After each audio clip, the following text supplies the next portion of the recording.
नीट परीक्षेतील कथित गैरव्यवहार आणि विद्यार्थ्यांवरील कथित लाठी हल्ल्याच्या निषेधार्थ भारतीय कम्युनिस्ट पक्षाच्या वतीने सोलापुरात आंदोलन करण्यात आले। कॉम्रेड नरसय्या आडम मास्तर यांनी धर्मेंद्र प्रधान यांच्या राजीनाम्याची मागणी केली। नीट परीक्षेतील कथित गैरव्यवहार आणि दिल्लीतील जंतर मंतर येथे विद्यार्थ्यांवरील कथित लाठी हल्ल्याच्या निषेधार्थ भारतीय कम्युनिस्ट पक्षाच्या वतीने जिल्हा परिषद पूनम गेट येथे आंदोलन करण्यात आले।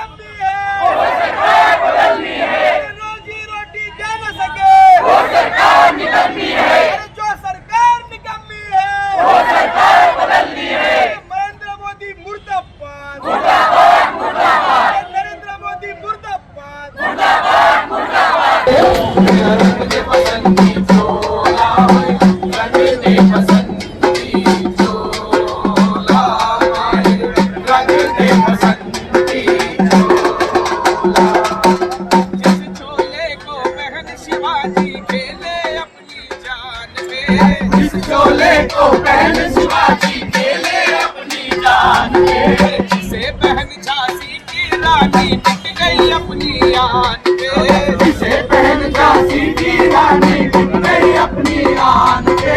आज उसी को पहन के निकला,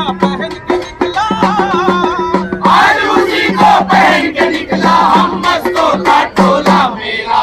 आंदोलनाचे नेतृत्व कॉम्रेड नरसय्या आडम मास्तर यांनी केले। यावेळी त्यांनी केंद्रीय शिक्षण मंत्री धर्मेंद्र प्रधान यांच्या राजीनाम्याची मागणी करत संघर्ष अधिक तीव्र करण्याचा इशारा दिला। आम्ही लाठ्या चालवणार नाही अशी परिस्थिती या देशात निर्माण होऊ लागलेला आहे। जे 20 तारखेला आणि त्यानंतर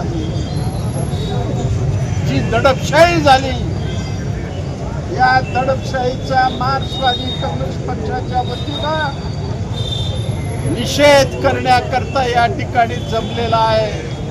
सोलापूर शहर हे मार्शललाच आहे, सोलापूर शहर हे हुतात्म्याचं आहे। प्रसंग आला सोलापुरामध्ये मोठं जंतर मंतर घडवलं। आंदोलनात comrade MS Shaikh, comrade Yusuf Shaikh, Naseema Shaikh, advocate Anil Vasam, Datta Chavan, Sunanda Balla, Shevanta Deshmukh, Venkatesh Kongari, Hanif Satkhed, Murlidhar Sunchu, Waseem Mulla, Daud Shaikh, William Sasane, Lingva Solapure, Bapu Sable, Naresh Dugane, Deepak Nikambe, Akil Shaikh, Javed Shaikh, Kishor Mehta, Babu Kokane, Amit मंचले यांच्यासह मोठ्या संख्येने कार्यकर्ते उपस्थित होते। आंदोलनात शाहीर प्रशांत मॅकल, अरुण सामल आणि चंद्रकांत मंजुळकर यांनी क्रांतिकारी गीतांद्वारे सहभाग नोंदविला।